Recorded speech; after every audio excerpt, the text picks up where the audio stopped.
y a compartir.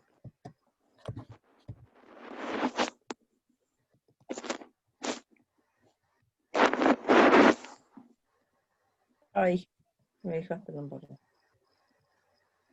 Ya. Chiquillos, hoy día vamos a hacer una clase lo más sucinta posible. Va a estar acompañada de la guía también, que es muy cortita.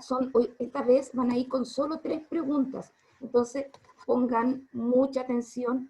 Pero yo les asigné las clases anteriores.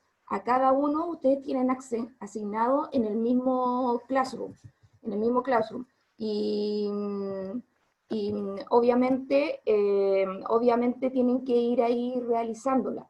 La idea es que yo veo las personas que, tengo 29 personas, y yo veo a las personas que ven las guías. Entonces, por favor vayan trabajando, porque si no el trabajo después se les va a juntar muchísimo. ¿Ya? Entonces, hoy día también voy a asignar. Entonces, chiquillos, hoy día, ¿qué vamos a hacer? Espérense un poquito. Mira, vamos a trabajar, no sé si conocen a este caballero. El objetivo es leer y comprender poemas para interpretar y evaluar su propuesta estética y conocer la visión que presenta sobre la vida. Tal como lo hemos visto en las clases anteriores, a nosotros nos importa reconocer vivencias y experiencias que viven ciertos personajes a través de una propuesta estética, ¿ya? Es decir, a través de un texto literario. Vimos también un texto no literario como la columna de opinión, pero que es un texto argumentativo, y hoy día vamos a ver un poema de este caballero que seguramente ustedes alguna vez lo han visto. Murió hace 2 años, 3 años, no es más que eso, vivió 101 años, y él está muy vigente, y ustedes conocen que su familia es tremendamente famosa, no solamente aquí en Chile, sino que también en muchas partes del mundo. Ya, Vero. Ok. Nicanor Parra es hermano del clan Parra. Es considerado como uno de los grandes poetas de la lírica chilena, junto a Huidobro, Neruda y Mistral. La poesía de Huidobro es muy distinta a la que se realizó mientras vivía. Él define su poesía como una lucha libre con los elementos. El poeta se concede a sí mismo el derecho a decirlo todo, sin cuidarse para nada de las posibles consecuencias prácticas que puedan acarrearle sus formulaciones teóricas. Resultado es declarado persona no grata. Esa es precisamente la finalidad última del antipoeta, hacer saltar a papirotazos los cimientos apolillados de las instituciones caducas y anquilosadas. Ahí lo que nosotros vamos a reconocer es cómo Nicanor Parra hace una poesía con un lenguaje distinto, porque lo que hace es poesía, pero su lenguaje es lo que cambia, y por eso a él se hace llamar un antipoeta, porque no usa un lenguaje que muy elitista, es decir, un lenguaje que solo vayan a conocer algunas personas que sean las que están en la cúspide de la cultura, etcétera, sino que hace un lenguaje mucho más cotidiano y coloquial. En 1954, Nicanor Parra publica Poemas y Antipoemas. Eso es una antología de poemas, ¿ya? ¿Cómo está ahí? Obra en la que acuña el término antipoesía para referirse a su creación, en la que utiliza un lenguaje cotidiano, evitando la solemnidad de la poesía tradicional e incorporando el humor y la ironía. Muchas veces uno, cuando lee a Nicanor Parra por primera vez, queda con un signo de interrogación, porque lo va leyendo y va encontrando expresiones que dijo, se notan como, ¿por qué lo dijo así? Me encontré contigo a boca de jarro. ¿A boca de jarro? Y esa expresión yo la uso todos los días. ¿Por qué la dijo él? Porque él usa lo que está en la vida diaria, en el lenguaje cotidiano, expresiones que te llamen la atención, que uno pensaría que estuviera hablando alguien en televisión o que estaba hablando incluso un vecino, ¿no es verdad? Pero no un poeta. Pero lo que trata de hacer él es una obra, es una apuesta estética, es una opción estética que usa Nicanor Parra. Vamos a recordar un poquitito porque si bien él usa un lenguaje distinto a lo que usan los poetas tradicionales que ustedes han conocido y le han hecho aprenderse poesía desde chiquititos, es distinto. Él en general, ¿no es cierto?, sigue las normas del género lírico. Empezando, ¿no es verdad?, usa la forma de esta que veíamos el año pasado, que es esta forma como columna, que son versos, estrofas, hay medida, hay ritmo, hay melodía en sus poemas, usando sí un lenguaje figurado. Y para recordar, aquí yo les puse una imagen de algunos elementos del género lírico. Recuérdense que quien habla en un poema es el hablante lírico. ¿Se acuerdan que el año pasado lo hicimos en un tríptico? Y yo les preguntaba quién era el hablante lírico, etc. Jamás lo debemos, igual como el narrador, jamás lo debemos confundir con el poeta. Lógicamente tiene mucho del poeta, pero no es el poeta, es ficticio. El hablante lírico, y él aquí no cuenta, sino que expresa sentimientos y emociones. Vimos que el hablante lírico tiene actitudes. ¿Se recuerdan? Aquí no la pusimos, pero esa que ustedes tenían que identificar si estaba en primera, segunda o tercera persona, que la enunciativa, la carmínica, la apostrófica, eso que lo ubicábamos también en el poema que revisamos, pero el año pasado, claro, revisamos textos del siglo de oro, es decir, un texto muy elitista. El objeto lírico es la fuente de inspiración del poeta. Puede ser el amor, la vida, la muerte, entre otros. Recuerden Pablo Neruda, otro gran poeta, usaba la cebolla, usaba el caldillo de congrio. Eso era el objeto lírico para ellos. Cualquier elemento que te inspire a expresar tus sentimientos a través del lenguaje. Eso es el objeto lírico. El temple y el motivo lírico se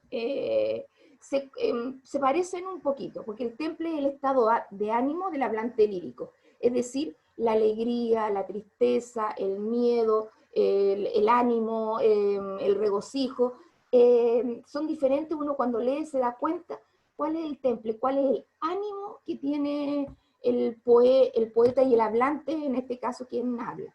Y también se tiene que identificar el motivo, cuál es el motivo lírico que predomina en un poema, o cuáles son. Principalmente hay uno, podría haber dos, pero principalmente siempre hay uno, y ese es el sentimiento predominante. El estado de ánimo es si estoy positiva o deprimida, ¿no es cierto? Ese es un estado de ánimo, pero el sentimiento, ustedes saben que los sentimientos son el amor, la pena, la nostalgia, la rabia, emociones, ¿no es cierto? La indiferencia, todo ello son emociones. Y acá que está un poquito, lo tapé, pero corrámoslo para acá. ¿A qué se refiere el lenguaje lírico? Principalmente, ustedes recuerden, chiquillos, que el lenguaje lírico no es denotativo, es decir, no aparece como en el diccionario, sino que tiene una forma figurada, que se llama un lenguaje connotativo.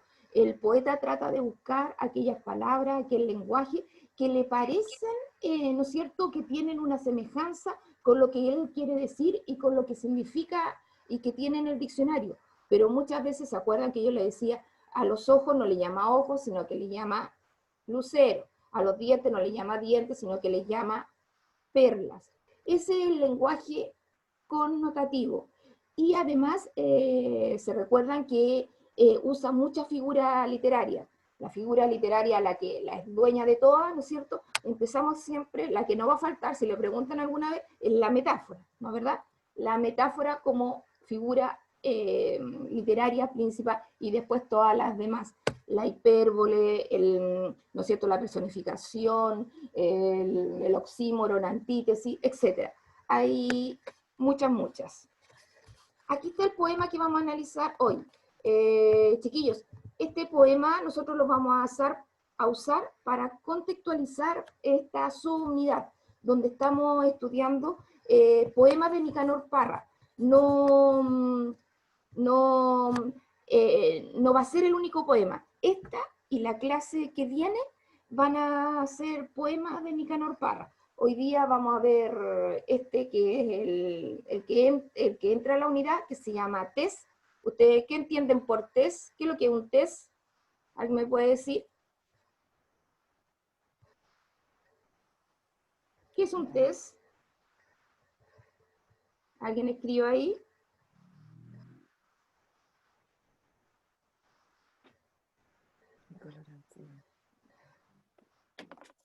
No, no han escrito. ¿No han escrito?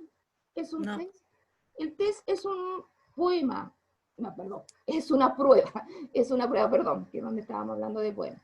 Es una prueba, un instrumento, etcétera. Test. Mire, empezando, él usa una palabra que no es española. Él, no hay que decir que él por un pelo no sacó el premio Nobel de Literatura y hubiera estado instalado junto a Gabriela Mistral y Pablo Neruda en la cima, igual que ellos, igual que Vicente Huidobro, que son los 4 grandes poetas que nosotros tenemos aquí en Chile. Los 4 grandes y donde algunos más, otros menos, pueden haber distintas opiniones, pero en general los teóricos y los que saben de esto han dicho que las más grandes poesías están en estos personajes. Y este personaje con un lenguaje distinto. Un pelo fue 3 veces considerado para recibir el premio Nobel, pero yo le digo que le faltó un pelito, y bueno, no alcanzó porque se murió, pero recibió el premio nacional de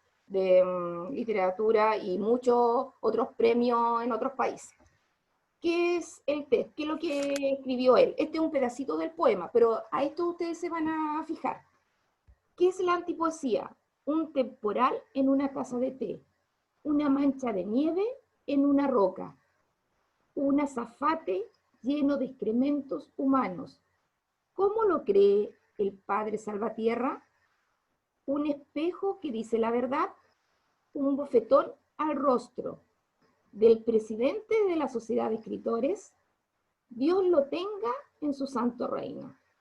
Una advertencia a los poetas jóvenes, un ataúd a chorro, un ataúd a fuerza centrífuga, un ataúd a gas de parafina, una capilla ardiente sin difunto, marque con una cruz la definición que considere correcta. Este es un pedacito. ¿Se fijan que es como distinto? En primero, ¿qué nos podríamos dar cuenta en este poema? ¿Qué les llama la atención, chiquillos? ¿Quién podría decir? En los versos, ¿qué es lo que hay? ¿Qué se repite? Que es como que hace una pregunta y dar la alternativa. Bien, bien. Ahí hay varias preguntas, ¿no es cierto? La mayoría, bueno, muchos versos están puestas con un signo de interrogación al final, ¿no verdad? Y las palabras que ustedes ven ahí, las que usa, por ejemplo, temporal, mancha, excrementos humanos, ahí donde está ataúd, gasa parafina, ¿le da algo más positivo o negativo?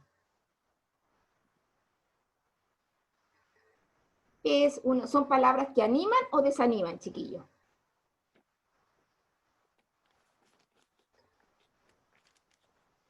¿Quién puede decir? A ver ahí. ¿Claudia está ahí? Sí, dice que, no dice Claudia, no ha comentado nada. ¿Nada más? ¿Alguien le comentó algo? No. No. Pero la Claudia, ¿estás ahí? Sí. ¿Sí?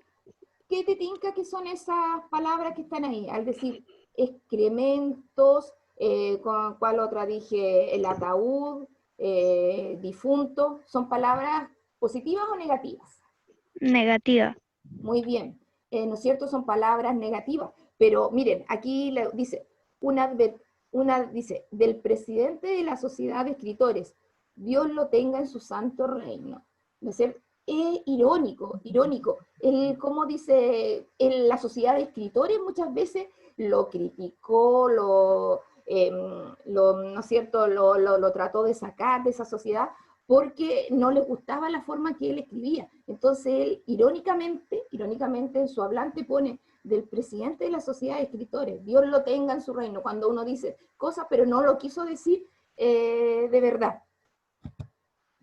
durante la lectura, chiquillos, así como lo hicimos. Tienen que leer el poema test que está en la página, si ustedes buscan en el libro, que yo también se los tengo descargados, ahí en Classroom, está en la página 50. Identifiquen el tema. ¿El tema dónde estaba, chiquillo? ¿En qué parte encontraban el tema?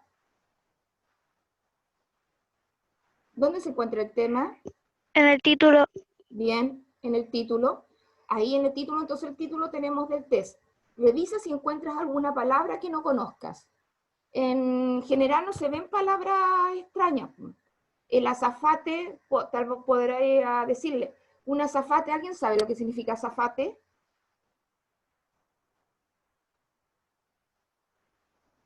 ¿Qué es lo que es un azafate? ¿Para qué se usa el azafate?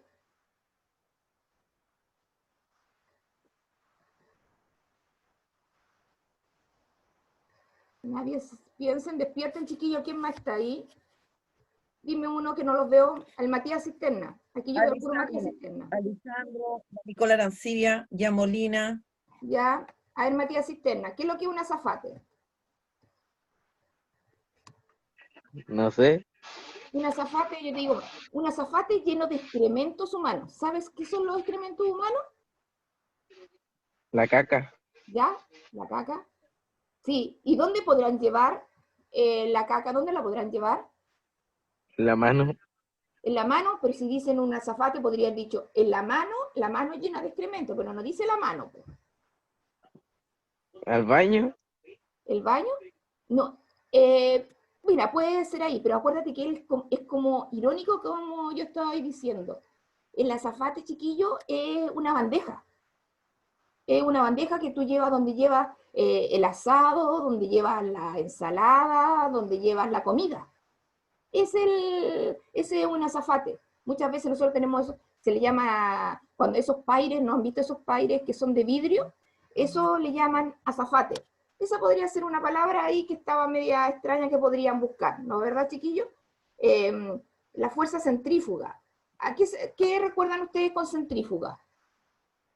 ¿Quién más está ahí? Nicola Fiorella. Arancibia, ¿Ah? la Nicola Arancibia, la ¿Ya? Fiorella también. Fiorella, ¿qué piensas cuando dicen centrífuga?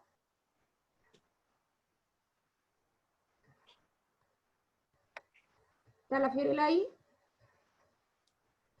Sí, Fiorella, pero había comentado lo anterior, había dicho bandeja sobre, y Claudia Dávila nos pregunta que la que no entiende es, la versión que no entiende es Salvatierra.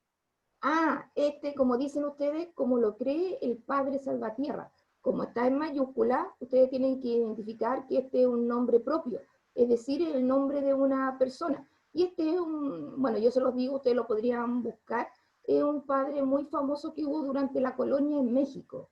Él creó varias órdenes religiosas, está muy cerca de esta cuestión católica, de este tema católico, como lo cree el Padre Salvatierra. Él se destacó acá, es de la época de los 1600, etcétera, pero muy famoso en México porque logró expandir, donde habían solamente, ¿no es cierto?, aborígenes, expandir el catolicismo en toda la parte que ahora que es de Estados Unidos, como de las Californias.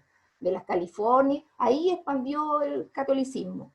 Ese, no sé si les quedó claro. Y se acuerda de él, como lo cree el Padre Salvatierra, hay un padre muy riguroso que él fue llevando, ¿no es cierto?, esta fe por todo el sector norte de México. Ya, entonces estábamos viendo si había alguna palabra. Después identifica la idea central. ¿Qué expresa el hablante lírico y cuál es el motivo o sentimiento que predomina? ¿Cuál creen ustedes que es el sentimiento que predomina? Si hay tantas preguntas, ¿cuál será el sentimiento que predomina?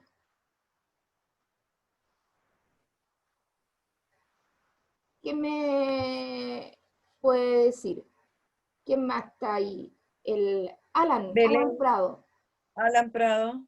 Si hay tantas preguntas, ¿qué sentimiento podría preponderar ahí? La curiosidad.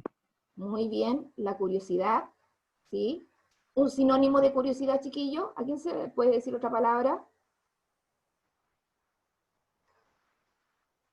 La curiosidad, la duda, ¿no es verdad? Él quiere darle una definición a su poesía o antipoesía. Y después la actividad, chiquillos, que tienen que hacer es estas 3 preguntas que están aquí nomás.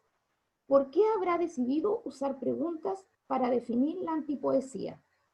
¿Por qué creen ustedes que él, yo les he dicho que él no es tradicional, no es convencional, no ha hecho poesía como hacían ni Pablo Neruda, ni la Gabriela Mistral, ni Quevedo, ni Góngora, los antiguos? No hace esa poesía. ¿Por qué habrá usado antipoesía? Algo lo dijo ahí Alan, porque dijo que era curioso, ¿no es verdad? Por ahí pueden responder, chiquillos. Dijo que era, oye, nos vamos quedando un poquitito, porque era curioso. Después, esto tiene que ver con ustedes, chiquillos, las que hacen la 2 y la 3. Destaca y explica algunas expresiones del poema que te llaman la atención. Escríbanla, porque este es un poema, es un pedacito nomás del poema. Destaquen, pueden subrayar en el libro y lo copian en su cuaderno. ¿Cuáles son? Que copien unas 2 o 3 expresiones que le haya llamado la atención. Y me dicen por qué. Por el lenguaje, por no sé, porque la encuentran divertida, porque la encuentran llamativa, ¿por qué eligen esas expresiones? Y según lo que leen ustedes, ¿cuál es la definición que elegiría? Ahí él puso preguntas y algunas respuestas. ¿Cuál a ustedes les parece más, no necesariamente como la más correcta? Pueden decir la que más le llamó la atención, la más extraña, la más como salida de madres, podríamos decir, que hizo Nicanor Parra. Esa es la actividad, chiquillos. Entonces, para terminar, después de conocer y leer, ¿no es cierto?, este poema de Nicanor Parra, puedes evaluar su propuesta estética con respecto a su concepto de antipoesía. Yo creo que se dieron cuenta que él escribe distinto y compararla con las poesías que has leído anteriormente. Principalmente, por ejemplo, las que leímos nosotros el año pasado.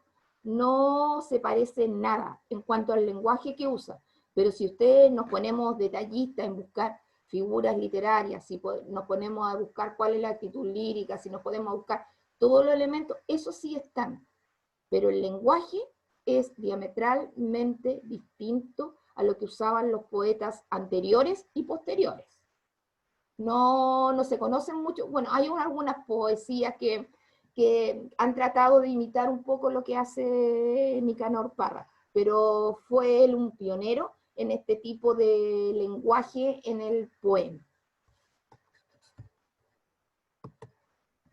Ya, chiquillos, ¿quedó claro la actividad? ¿Cuántas preguntas hay que contestar? 3. 3, muy bien. Solamente esas 3 preguntas. ¿Algo que no hayan entendido? ¿Fue muy rápido?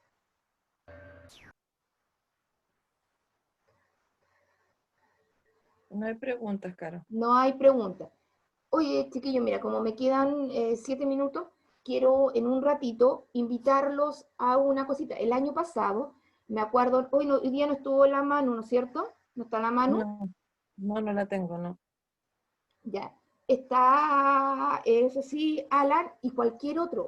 Ustedes todo el año pasado me hicieron mini cuentos, ¿no es verdad? Entonces, este año con la profe Yari, con el profe Fernando, la profe Anita y el profe Julio, queremos hacer distintas actividades para que se note que estamos en el liceo. Eso sí, en una manera tan distinta como la que estamos hoy día online, y aquellos que tengan cierta, ¿no es cierto?, interés en escribir, hagan una historia de un mini cuento. Mire, yo lo voy a compartir unos mini cuentos que están, espérate, esto lo tengo que sacar. A ver si lo puedo sacar.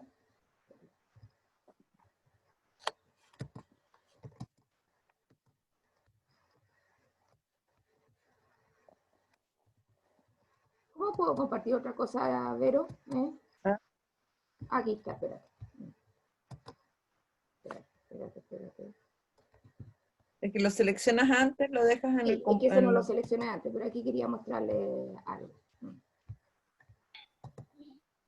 Te quedan 6. 6. Espérate, a ver si lo puedo sacar. 5, 4. 5. Espérense un poquitito. Ya. Espérense. Oiga, profe, ¿de dónde sacó la cosa que tenemos que responder las preguntas? Yo sé, mire, yo en una primera instancia se lo había puesto en las carpetas. Ahí ustedes me tienen que escribir en el correo y yo lo autorizo para entrar a la carpeta, donde está ese cuadrito de mi clase de lengua y literatura de tercero A y tercero B, donde está la figura del Quijote. Esa es la clase de nosotros. Y ahí, si usted me pide autorización para carpeta, yo le dejé tres carpetas en un principio, 3 carpetas. Una donde está la clase, otra donde están los videos, el PowerPoint y la actividad. Hay carpeta, entonces usted la abre y ahí están. Pero también, no sé si me escucharon al principio, le he asignado a cada uno. Yo tengo entre el tercero A y entre el tercero B, tengo a 29 personas asignadas, 29, y ustedes son más de 60, son como 60. Entonces, hay algunos que yo no me han, cuando yo los puse, yo los invité a través del correo, y ustedes parece que no me lo han aceptado. Entonces tienen que aceptar, porque también yo la estoy dejando las clases en el mismo Classroom, en las tareas, donde dice tareas, ahí estoy dejando las clases, con las actividades. Pero ustedes tienen que acceder a esa invitación. Tienen que acceder responder a la esa invitación. Por ejemplo, ¿acceden a la invitación del otro ramo, chiquillo? ¿Alguien accede? Yo sí. ¿Sí? ¿La Claudia? Ya, entonces así mismo como lo hiciste en el otro ramo, no sé en qué ramo lo hiciste, en matemáticas, ciencia, no sé, de esa misma manera. Pero sí tengo el suyo. ¿Tienes el mío? Ya, estamos, ok, ya. Es que es lo mismo, si alguien no entiende como yo le dije, por ejemplo, la Claudia, el Alan, quien también, la Maylin, el Iván, que tampoco lo veo aquí, hay varios que sí han accedido y pueden ver. La Valeria también me pidió acceder, entonces ahí tienen que verlo. La Fiorella, por ejemplo, no me ha pedido. ¿Quién no me ha pedido? El Matías, no me acuerdo. El Abraham, el Jan. Bueno, como no les puedo mostrar, chiquillos, después les voy a poner ahí mismo unos mini cuentos de ejemplo. Cuando yo trabajé en Quilpué, también hicimos este concurso y los concursos siempre tienen premios para que se motiven un poco, ¿ya? Los concursos siempre tienen premios. Entonces, en este concurso ellos hablaron de Quilpué en 100 palabras. Nosotros podemos, yo les voy a dejar ese ejemplo, podemos hablar de Olmué en pandemia, Olmué en 100 palabras, y contar una historia, acuérdense, en un mini cuento. Recuerden que el mini cuento puede ser una línea o puede ser un párrafo de 10, 15 líneas. Entonces, pero que tenga sentido, que tenga una historia. Quien pueda crear, todas las creaciones son aceptadas, chiquillos, todas las creaciones, y todo tiene un valor, y obviamente tiene premio. Ahí está la Manu, ahí la vi. Sí, Sí, ahí está la Manu. El año pasado Manu participó también. Con ese mismo, podrían, si lo tienen ahí, chiquillos, el Alan, la Manu, ¿dónde está el que escribió también? Fue el Palma, el Jorge. No está aquí el Jorge Palma, ¿no es cierto? No lo veo. Jorge Palma también le gusta escribir. Entonces, a ustedes, chiquillos, y también otro, que a lo mejor tiene la idea que sea original, obvio, no sirve que copiemos algo de que estén, ¿no es cierto?, en la red, que sea original y puedan ustedes expresarse. Lo que yo sé que pocos han salido, pero algunos han podido ir a dar una vuelta en bicicleta, han podido ir al cerro, y alguna historia, inventen algo a partir de eso, ¿no es verdad? A partir de alguna experiencia, o de algo que haya pasado en la casa. Menos de un minuto, chiquillo. Entonces, nos vamos a empezar a despedir. Cualquier duda, chiquillos, ahí está el correo. Recuerden que vamos a poner una nota por participación. No sé si ya les dijo algún profesor. Una nota por participación. Por lo tanto, tienen que entrar a las clases. La Vero está poniendo la asistencia. Entonces, vengan a clase, revisen las tareas. Presente. ¿Ah? Juan José, ¿Mm? ¿qué apellido Juan José? Brantes. Antes. Sí, Juan José Brantes. Porque ahí tenemos Perdóname. 1, 2, 3, 4, 5, 6, 7, 8, 9, 10, 11, 12, 13, 14, 15, 16. 16 suma, cuéntalo, Vero.